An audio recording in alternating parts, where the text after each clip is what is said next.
ka naka? Record. Wow. Wow, hindi siya naka-record. Thank you, ah. The shrimp they use, parang hindi siya yung shrimp na shrimp talaga. Alam mo yung supermarket shrimp? Medyo mataas yung level of spice ko. Kung tatanungin nyo kami kung uulitin ba namin, uulit ba kami? Hey guys, so nandito kami sa Mall of Asia and welcome to another food vlog. So nandito kami sa Killiney. So it's a new Singaporean restaurant dito sa Mall of Asia. New to the Philippines, but technically, sabi dito, it's the oldest, Hainanese restaurant. Oldest Hainanese coffee shop. Coffee shop. Having started in 1919. Pero yeah, if familiar kayo sa Nanyang, yung restaurant, parang halos similar yung offerings nila. May mga ibang items lang iba. Like, dito wala yung Hainanese chicken, pero meron sila nung salted egg chicken or shrimp. Tapos may iba ding dishes na bag.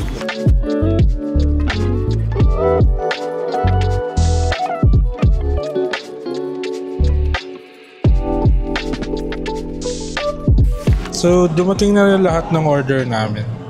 Try muna namin yung coffee. Pero mabilis yung service nila.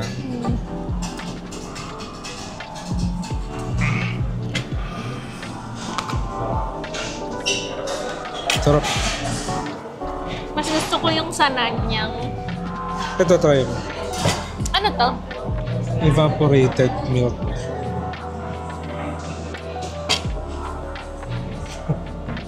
Ito, tikman mo. Matabang konti. Mas gusto ko yung coffee ng Nanyang. Mas matapang pero matamis. Kaya kang ipaglaban. Charot. So, una namin try yung salted egg shrimp. Yung salted egg niya, hindi yung Powder. parang powder na parang fried sa fried. More of Parang cream. Parang cream. Ano? Cream? Cream. Oo. Agad na rin ako Try ng na rin sambal namin yung rice. sambal rice. Ano siya? 2-in-1 try. Siyempre, kaysa tigisahin mo pa, ikanin mo yan. Ang bango ng salted egg. May salted. Let's eat.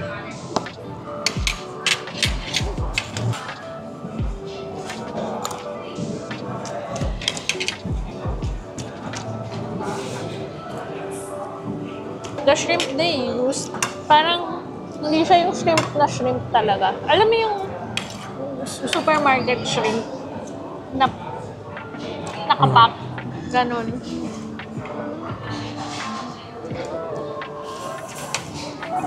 Pero masarap. Oo naman. Sarap ng sambal rice. Sarap ng sambal rice. Tsaka malaki yung serving niya.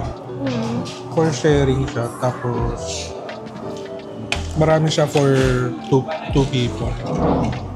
Yung salted egg shrimp, masarap naman siya pero hindi ganun ka-special. Parang sana man lang yung shrimp na ginamit, yung shrimp talaga. Para kasi nga yung supermarket shrimp to, yung nakapak na gano'n. Oo. Alam mo yung difference yun eh. Para siyang Hindi yung mo bite sure nga kung, iba. Iba yung bite. hindi mo sure kung processed ba or hindi. Siguro kung mako-compare ko na baka familiar sa inyo, yung shrimp ng palabok sa Jollibee. Na? Parang gano'n. Try naman natin yung chicken curry na mukhang solido. So yung curry niya, red curry siya with potatoes and chicken.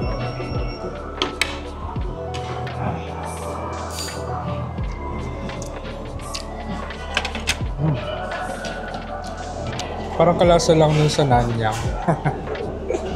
Pero parang mas malaki yung serving nito. Sure. Kung medyo hindi nyo kaya ng maanghang, yung sobrang low tolerance kayo sa anghang, hindi ko ma-recommend yung sambal rice tsaka to. Medyo mataas yung level ng spice ko. Ito yung noodle. Dapat yung orderin namin yung hor fun. Hindi siya yung hor fun. Ano yan? Penang Kway Chow. Penang Kway Chow. Wala na kasi yung hor fun. Sikat din to sa Singapore. Yung char kway chow. Let's try.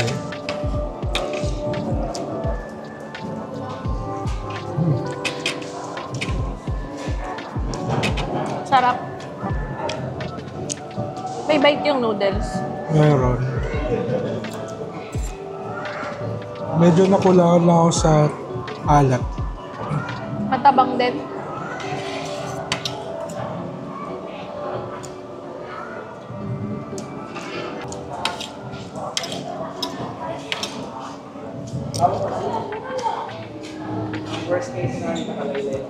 Pero nandun eh. Masarap.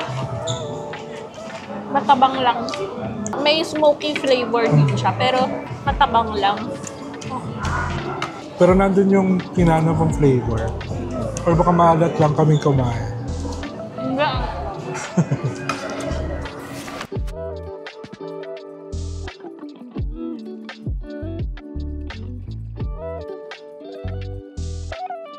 So far, out of all the dishes, yung fried rice for us yung pinaka-solid.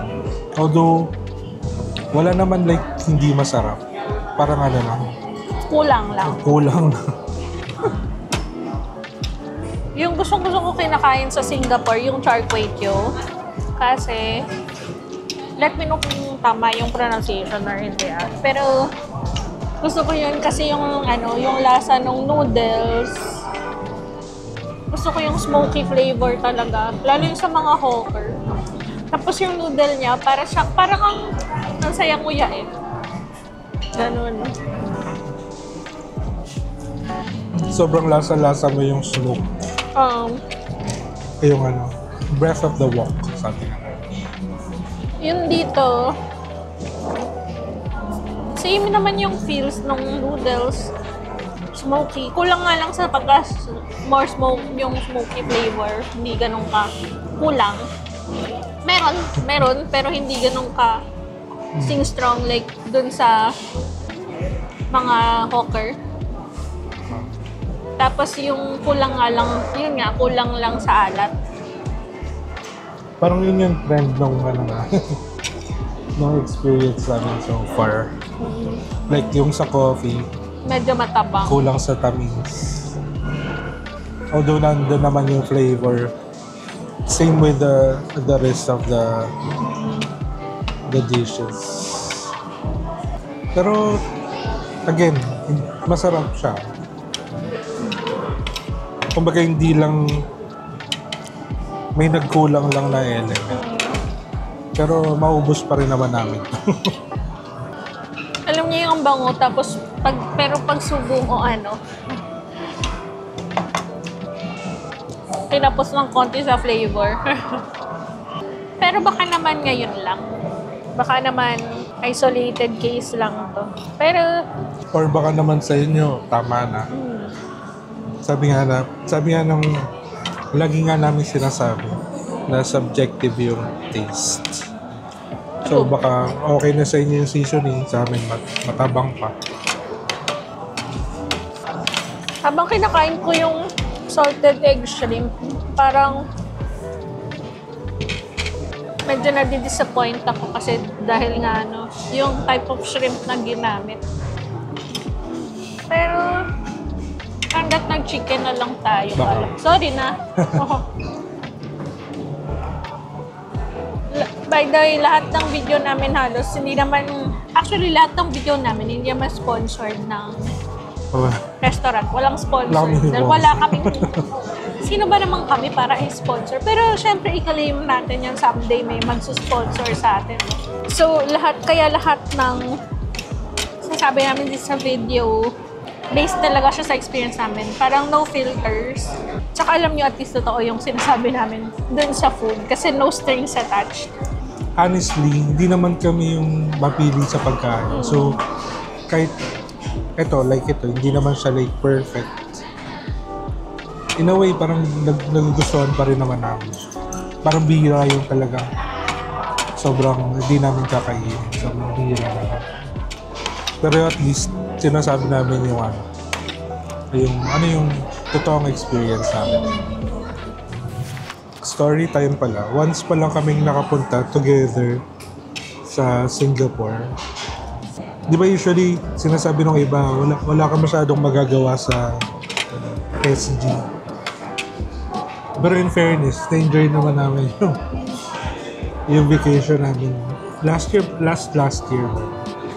Well, mainly kasi sa food. Parang naging food vacation yung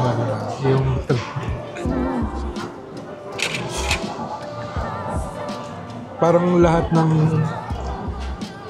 hawker centers na napuntahan namin. Panalo lahat yung nakakain namin.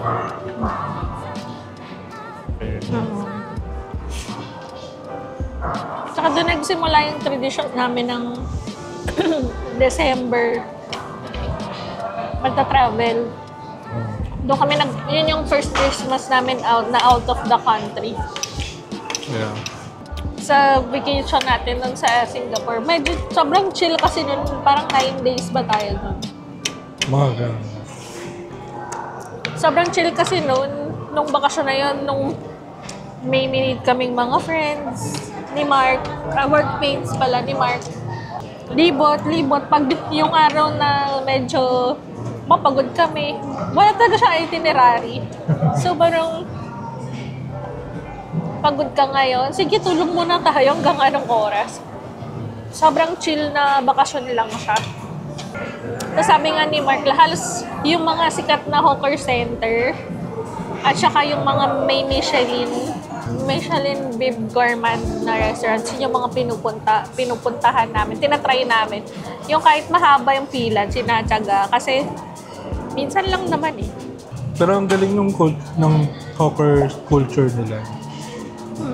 Kasi na daming stores, minsan mapapaisip ka, kumikita kaya lahat sila. Pero, well, eventually, ma-realize mo na, So, nakakatuwa kasi halos pare-pare sila ng binibenta. Pero may kanya-kanya silang suki. Lagi. Kaya makakatulong din kung trip nyo yung food tourism. Kasi, pwede dun mo i-base yung itinerary mo for some days. Kasi per hawker center, meron kang special dish, unique special dish na pwedeng i-try. Like for example, sa isang hawker, sikat sila dun sa Hainanese chicken. Then sa iba, yung mga noodles naman nila. So, ayun, dami mo mapupuntahan na place. Okay. Anyway, bill reveal nga. Hatol muna. Hatol. Halos naubos namin lahat. Yung shrimp lang yun. So, nabusog naman kami. And, again, ulitin lang din namin.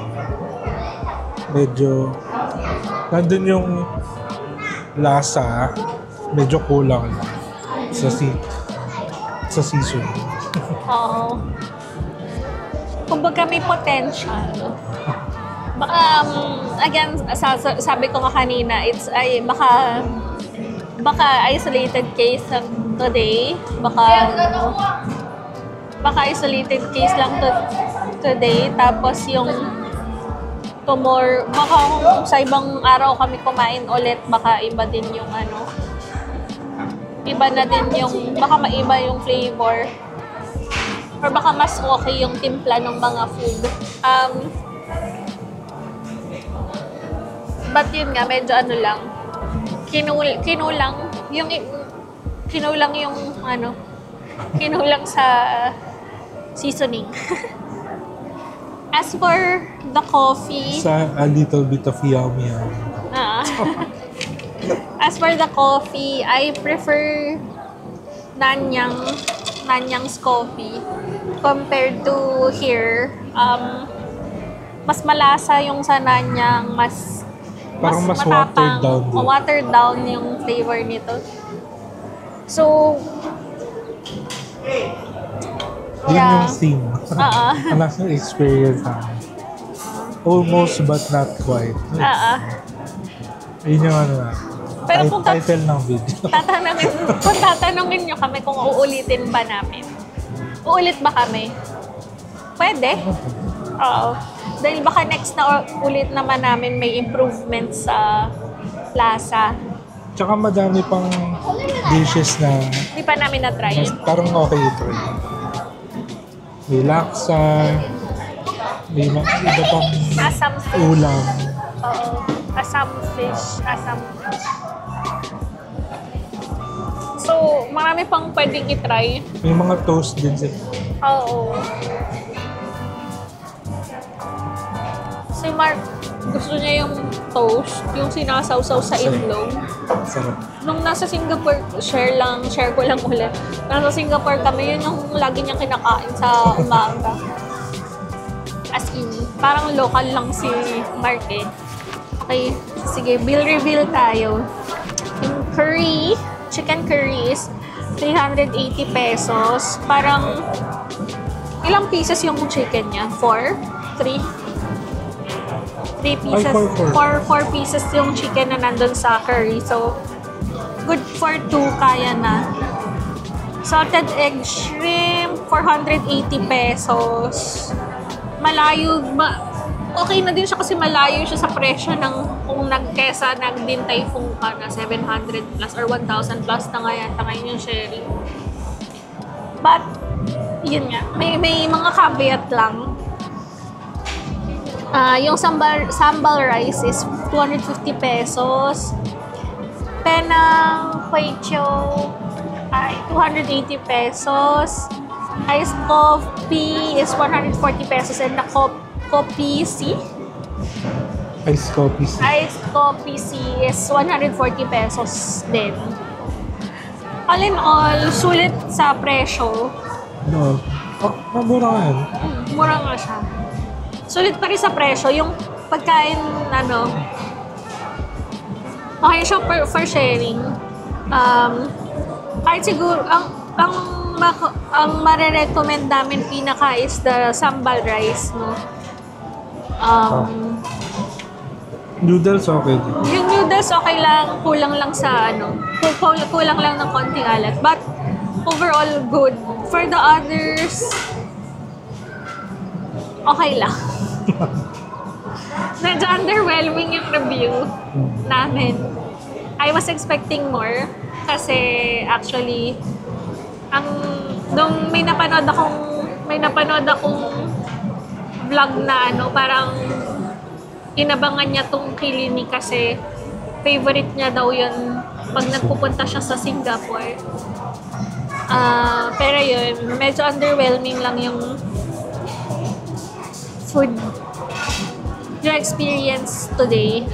But, Okay, saka try nyo rin. Baka naman okay pala sa inyo. Sabi kami lang yung kung gusto niya ng Singapore coffee, Nanyang na lang kayo. Same lang halos yung presyo, mas mura pa lang 20. Parang ganun. Nandito pala siya located sa Itong Kilini First nasa floor. yung Kilini. Linawin mo. yung Kilini. First floor Entertainment Mall North. Oo. Malapit siya dun sa Music Hall. Katabi siya ng Hawker Chan. At saka nasa taas ng mga stalls, yung Allbirds. Katapat yata nito yung sa taas nito Watson's gano'n. So, yun. try nyo pa din. Let us know kung in the comments. Kung may magko-comment man, let us Or kung know. na-try nyo sa Singapore, let us know.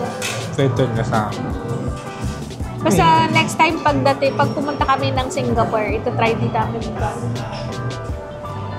Bye! Bye!